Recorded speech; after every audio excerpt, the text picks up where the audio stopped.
duhaye umwanya kugira ngo tubane n'aya materaniro y'Imana. Imana yo mu ijuru ihimbazwe.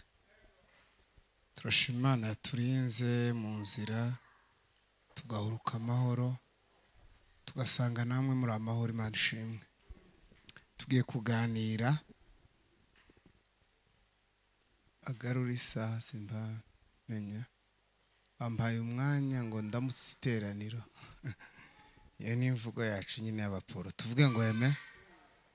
Tugiye kubaramutsa mu ijambo ry'Imana.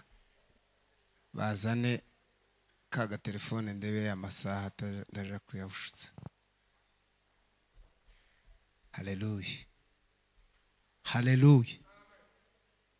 Turi kumwe?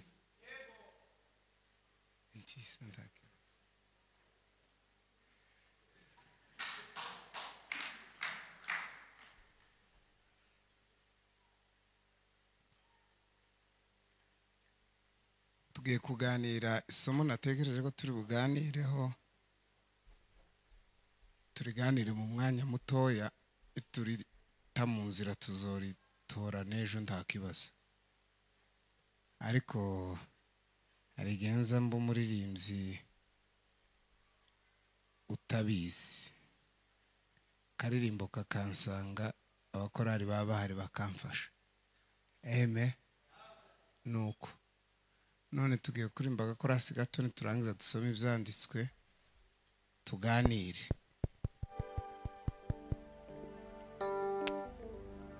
La la la la la la bamubutware bise ubwishiraga kino ukizasu undashinganye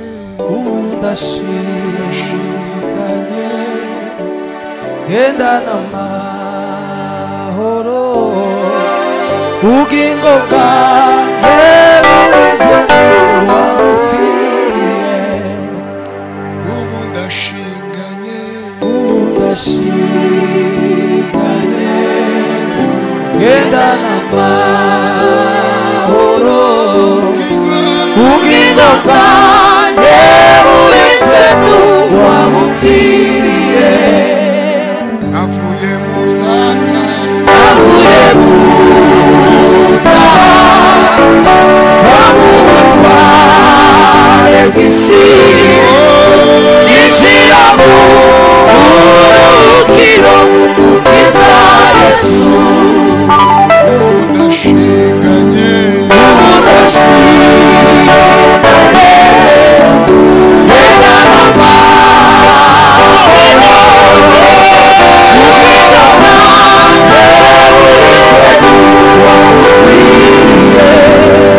ubugingo bwanjye burizwe n'uwamfiriye. Amen. Umukorari n'umuyumbe bafate mikoro. Bazoza nyakira umukorari aririmbe. Nimugire ngo amen. Amen. Nuko hari ibintu nyine bitazayimacinga. Kumukorari iyo yakiriye haleluya y'umuyumbe ahita yimanura. Kandi umuyumbe nawe aririmbye indirimbo y'ikorari ahita yica. Bikaba byombi birapfuye. Nimugire ngo amen. Amen. Tugiye kuganira.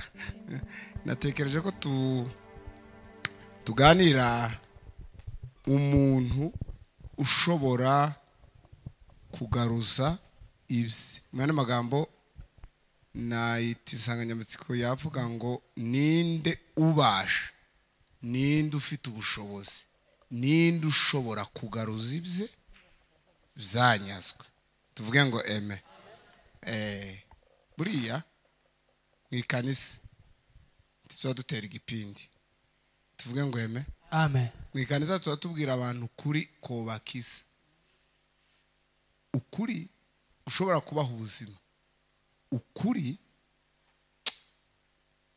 gushobora nyine kuba ibintu ntibiba amakuru. Tuvuge ngo amen. Amen. Bikaba buzima. Abasomyi imbaha hari abahari nakeneye ngo dusome igitabo cy'Abaroma 10:17 murongo wa 10.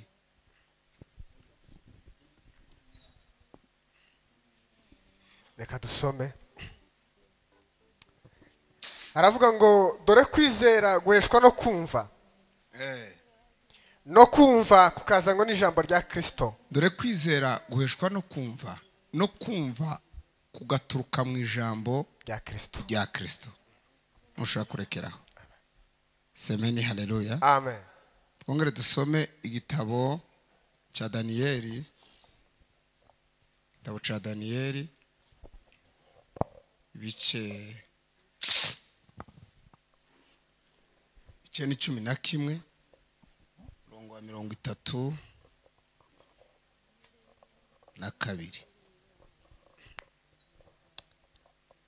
Katasome. Haravuga ngo abaca mu isezerano azabayobesha kubasheshenga ariko abantu bazi Imana yabo bazakomera bakora iby'ubutwari. Amen. Icyarugubwe neza Mana iguha umugisha bibaye ngombwa bo gukomera n'amashi. Some neza. Haleluya. Data mu izina rya Yesu, umuco w'ijambo ryawe umurikire buri muntu wese uri hano, kandi ijambo ryawe rigira ubutware bwo gukiza no gukomeza no kubatura. Ntaba ari twe, izina ryawe ryo rihabwa icubahiro. Amen. Nimugire ngo amen. Amen. Nashaka kubabwira ibyibanze, ntabwo ndi buvuge uyu munsi amakuru ya Dawudi, kuko Dawudi ni umugabo utoroshe, ari umugabo umwe simuvuga izina uko yozaje kunyumva. Nimugire ngo amen. Ngo yasanze baba mugamba, baravuga ateze muzamugira ngo kana karivuga nakagabo gusa koroshe opfa kugira ntikaguhagame. Ngo sakagabo opfa kuvuga gusa ngo ndikabahagame. Nimugire ngo amen. Nawe Dawudi ndabwa ari umugabo wo gupfa kuvugaho udatuje. Tuvuge ngo amen. Dawudi ni umugabo wo kuvugaho ufite amasaha yose. Kavuga Dawudi kubera ko Dawudi bundi bamwita ngo ni mufarume mukuru. Dawudi yarantangaje ko nuzuza mu isezerano rya Yesu agasubira Isiraheli yose bakazayibwira gusa kubera umukambwe. Dawudi tumubona ko basaramo bagize neza, tumubona ko barabanyabwenge, ariko ntibazabavugaho, bazavuga gusa ngo kubera umukambwe nakugiriraga nabi, ariko kubera Dawudi katumureke mvuge ngo tumusize hariya tuzamutoresha. Nimuzamura amaboko. Hey, haleluya. Twongere amen. Kubera rero umuntu ugomba ninde wogaruza ibye byanyazwe. Nimugire ngo amen. Kandi ntabwo gari ibi bifatika byino, turi mu mwuka. Ku ibintu byose tuba inahanga ni ibintu byiriya mu isi y'umwuka. Tuvuge ngo amen. Nukuvuga ngo ni urugamba umunyamubiri atatera mu intambwe imwe, habe ni nakanusu. Tuvuge ngo amen. Urugamba tubashobora kubabwira rwo kugarura ibyanyu byanyazwe ni urugamba rutokiniramwe umunebwe n'umunota umwe cyangwa isegonda. Mu yandi magambo ushaka kubwira mugenzi wawe ngo ntabwo ari urugamba rw'abanebwe, si urugamba rw'abapagani tugiye kuganira.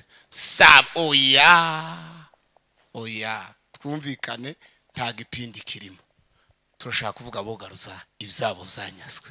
Zamura amaboko. Hey, haleluya. Amen. Nashatse kubabwira amagambo abiri ngo icyambere umuntu wogaruza ibye byanyazwe agomba kuba ari umuntu wizera. Tuvuge ngo amen. Umuntu ugira gute? Mu yandi magambo umuntu wizeye Imana. Iyo tuvuze kwizera kubera ukuntu ari ijambo rigari, uzi ko ubukristo bwose iyo dukeneye tubwita kwizera, si uko nguko bazavuga kanaka yizeye. Nuko nukuvuga ngo iyo bavuze kwizeye biba bivuze kwemera ibyo twategetswe byose tukabihamya nk'ukuri, tukabyakira, tukabibamo, tukabigenderamo, kazavuga ngo yarizeye. Haleluya! Kuko kwizera sama wazi, kwizera ngo kuzanwa no kumva iki? Ijambo rya Kristo. Ese ibyo wumvishe warasemeye, warazakiriye? Nimugire ngo eme. Ubibamo, ubigenderamo. Nimugire ngo eme. Namakuru nzanumva nyine ngumva ncintege ariko nkayarekeraho. Nimugire ngo eme. Abantu bavuga kwizera nti ukumva bavuze ikindi, ntibavuze kwizera. Tuvuge ngo eme. Bavuga ngo n'ukwizera gusa ko Yesu Kristo yapfuye akazuka. Aiwe, iyo formule si Yesu wayitanze. Abi na Paulo ntiyayitanze. Nimugire ngo eme. Suko kwizera. Nimugire ngo eme. Kwizera Yesu n'ukwizera ibyo yavuze byose n'ibyo yazanye byose. Nimugire ngo eme. Ahantu gusa Paulo yavuze gupfa no kuzuka, yaravuze ngo nimba mwizeye ko Yesu Kristo yapfuye akagira gute akazuka, ngo aba ariko mwizera ko azazura n'imibiri yanyu. Yarashaka kubizeza ijambo rimwe gusa, umuzuko. Nimugire ngo eme. Nukuvuga ngo ako gapwe yari ku isomo rimwe ry'umuzuko. Yari ataragera kurya imbaraga n'iry'ubwenge n'iry'urukundo n'igiki. Yari kuvuga icy'umuzuko. Aravuga ati ariko murabyemera ko yapfuye akazuka? Amakuru tuba tubabwira muzamuyumva. Nimba mubyemera namwe mwizere ko muzazuka. Muzamura amaboko. Samani, haleluya, haleluya. Kwizera rero n'ubuzima busha bwo muri Kristo Yesu. Mu yandi magambo nukumva ijambo rya Kristo. Uko abantu bakenya ijambo. Nimugire ngo eme. Bamara bakaryemera. Bamara kuryemera rero bagatangira kugendera mu butware bwaryo. Bakagendera muri wongozi waryo. Kubera iki? Ubundi abakristo muzi ijambo bavuga ngo abakristo ni ijambo ryazanywe gusa n'imyitwarire. Tuvuge ngo eme. Bararebye babona basa n'abajya bama babamenya. Bageza batambuka bakabamenya. Wibuke mu Kristo ageze mu isoko y'imburamumaro. Tuvuge ngo eme. Ngo barabarebye ngo babangamirwa cyane n'ingendo yabo mu isoko n'imvugo zabo. Niki kurumva? N'imvugo, ingendo, imikorere bazabakabza, sinzi uko bazabamera, ngo ntibogera ngo kuvuga ngo ugize cyangwa ngo wakoze igitangaza ngo si yego, iyo niyo myizerere. Nicyo gituma Paulo azavuga ngo mwisuzume murebe ko mukiri mu byo mwagize gute mwizeye. Urumva ni ibintu bisuzuma umuntu akamenya ko yizeye cyangwa atagize gute hatizeye. Ntabwo ari amakuru, ntabwo ari ukubivuga. Nimugire ngo eme. Kuko yaranditse aravuga ngo nukwizeza umutima ngo wamara ukagira gute ngo ukabyatuza akanwa. Nuvuga ngo iriya mu mutima habakira ibintu bikomeye n'impinduka uzushika mu nzu bakavuga ngo uyu muntu yabaye gute. Wibuke mu Kristo yageze mu nzu muwe arabacanga, avuga ati ariko yarasaze ngo ndagira gucya ngo ibi ngo ya mu Kristo. Umugore waramwanga, abana be baruhe ngo nawe baravuga ati ariko vie yabaye ate. Nimugire ngo eme. Kubera kwizera yarizeye, yaraza yamase yabaye. Kwizera n'uguhinduka ukundi. Mu yandi magambo biri zivuga ngo titugenda tuyoborwa n'ibyo tureba, ngo ahubwo tugenda tuyoborwa n'ibyo tugira gute ngo twizeye. Okay, kwizera n'ukwinjira mu buyobozi busha bw'ibyo wemera. Haleluya! Twongere haleluya. Rero iyo uko kwizera kuzamutse, nimugire ngo eme.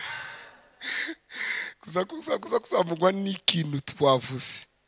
Ariko nkundira ijambo ryo muri kitabo cya Daniyeli. Twese tuvuge ngo eme. Bibiliya yavuze ngo abantu ngo baza bagira gute ngahe ongera uhasome mpumve neza. Tuvuge ngo eme. Nimara mbabwira uko Imana izibagira, uko kubashishengesha muze gushaka muri biri jambo ry'Imana nibagiye gukora research, ariko kubashishengesha nyine nukuma kubabeshabesha uko namwe mwabeshe. Nimugire ngo eme. Abantu ngo baca mu isezerano.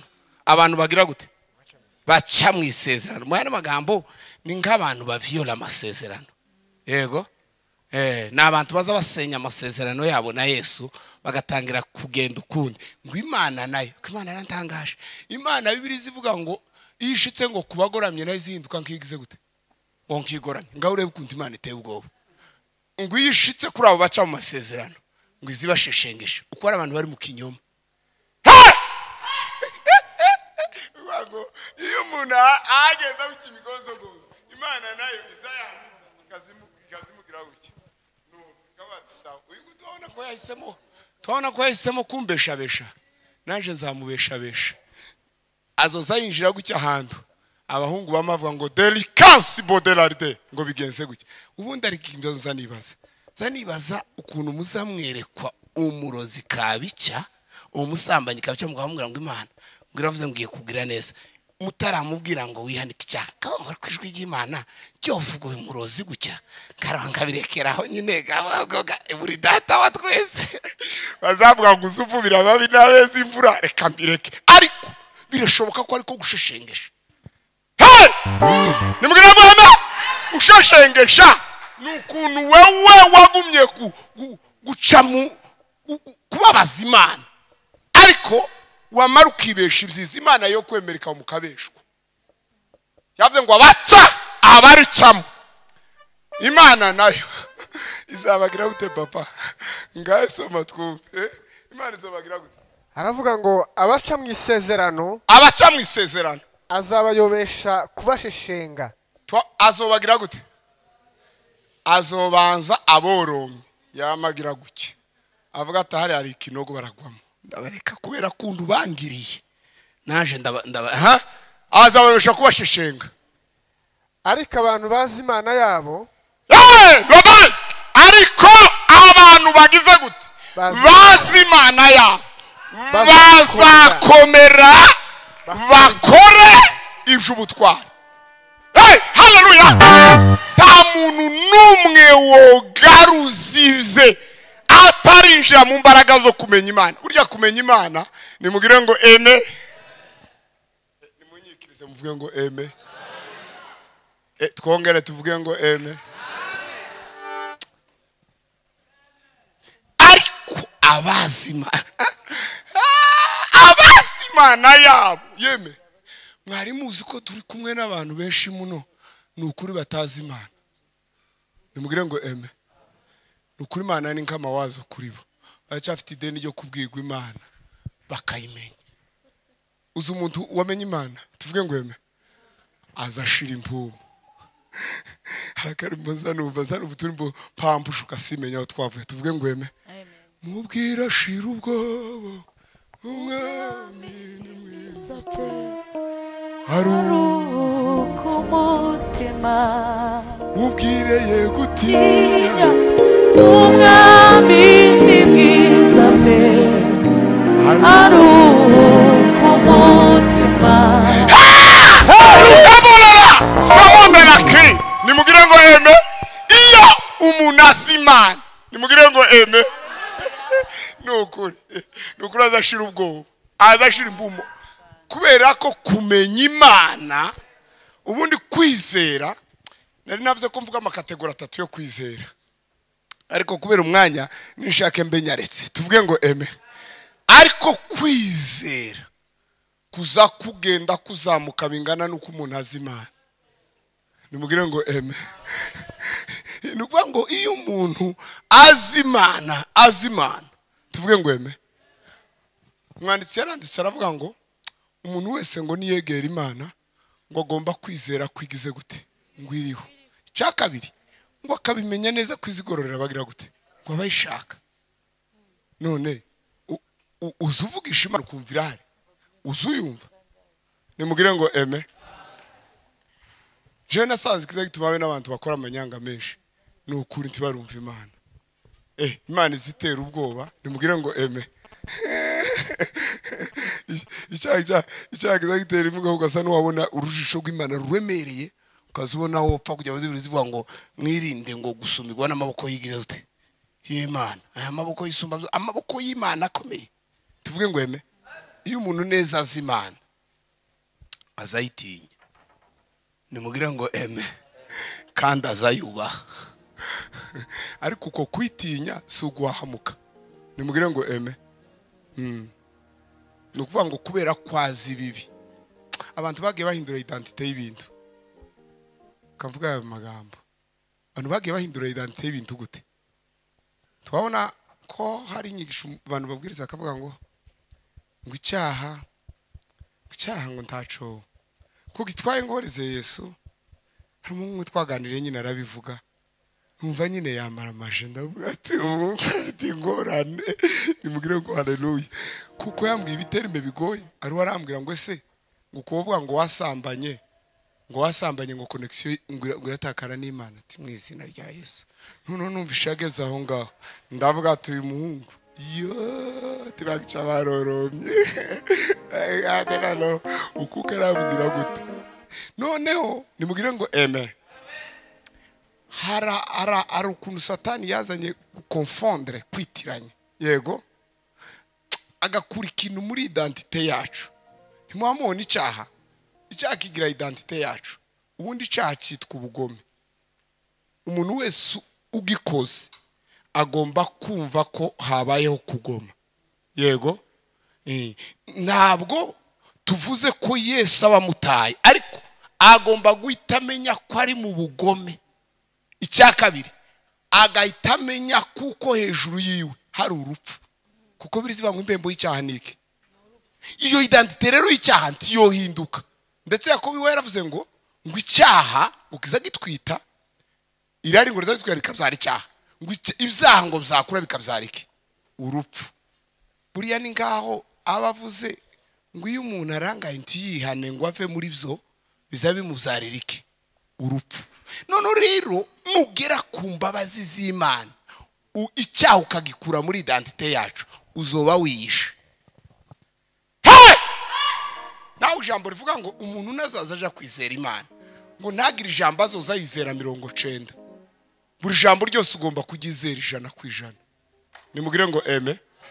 Nugera ku mbabazi ubundi buriya mureke mbabwire, ubundi imbabazi z'Imana arico bakunze kwitirira ubuntu, ariko siko. Tuvuge ngo eme, ubuntu na kantu gatoya kagize, imbabazi na kantu gato kari hagati mu buntu. Tuvuge ngo eme. Ariko ubuntu ni imbabazi, ni imbaraga, n'ubwenge, n'ubwiza, n'ukugira neza, kuko birizivuga ngo ibyari byuzuye Yesu zose ngo bwari ubuntu bugize gute.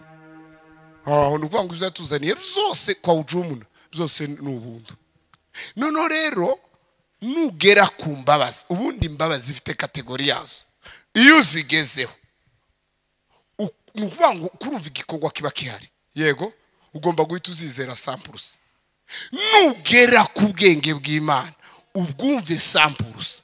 Nugera ku mbaraga uzumve 100%. Nuvanga ibyo bintu byose mu bumwe bwabyo, bizobyara ubuntu bw'Imana. Haleluya.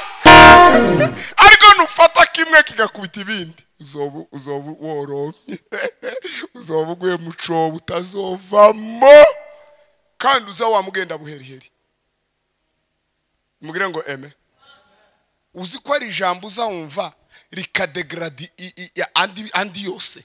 Burya n'ubutware bwa Satani babuguteye, kuko ijambo rimwe, yego, ritakaza agaciro kayandi yose byanditse mu gitabo kimwe, byavuzwe n'umugabo umwe, umwuka umwe, ariko kimwe ukahita ugifata ukagiha intebe wamara ukacicaraho, ibindi byose ukabivyore wamara ukavuga ngo kuraja mu ijuru. Ibyo birakunda? Pas possible. Ntabwo ari byo. Nimugire ngo eme. Twongere eme. Aya makuru sinzi ko ari mezino. Reka ntange haleluya. Zamura amaboko tutange haleluya. Haleluya! Twongere haleluya, haleluya, haleluya. Iyo rero umuntu yizeye Imana by'ukuri, hari ijambo ngunda riba mu gitabo cya Zaburi rizavuga ngo dore kuba Uwiteka nibwo bwenge, ngo kandi abakora batyo ngo bafite ubwenge nyakuri. Numvise amakuru bafite ubwenge, nuvuga ngo nimbavuze ngo hari ubwenge nyakuri, hari ubundi butari nyakuri. Abakora batyo. Nigeze ntekereza ijambo Yesu umunsi umwe Abafarisayo baraje bamaze ngo ariko ibintu byose utubwira tugire gute ngo turagwe ubwami? Tugire gute? Ati mwitondera amategeko. Ati muza yahe? Yesu nyine bari ubabaza. Yego. Umutima arambaje ngo Yesu yarababaje azi ko ntayo bazi. Abafarisayo bonanirwa amategeko. Nimugire ngo haleluya. Bamambwira ngo ntukibe, ntukice, ntugasambane, ntukagirote, barahurumuye. Yesu rero kubera ko yarazi ko bayaza ariko batazabayakora. Nimugire ngo eme. Yamababwira ngo nuko ngo ugende ugenza utyo. Nubarazara kubwami. Nimugire ngo eme. Yesu yarazi ko abantu babizi bazaba bivuga ariko kubikora babyanze. Ngaye mbwira yuze araye nimero 1 2 3 4 5 aravuga ngo ugende ukora utyo ngo numaruzara kubwami. None muzamubwira ngo iby'ubwami ni iki? Nimugire ngo eme. Nimba kwizera nyakuri mukuzi muzosoma igitabo cy'Abaheburayo. Tuvuge ngo eme. Musoma hantu hatibutse kwizera hahita hagaragara gusa umurimo.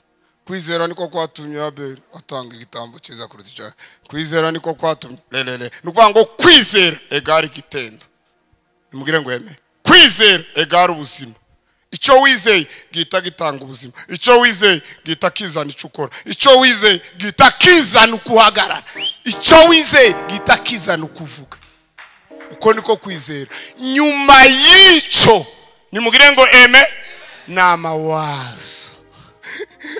N'amawazo. Kuri nasanze abantu bunyine n'abashakashatsi. Tuvuge ngo eme.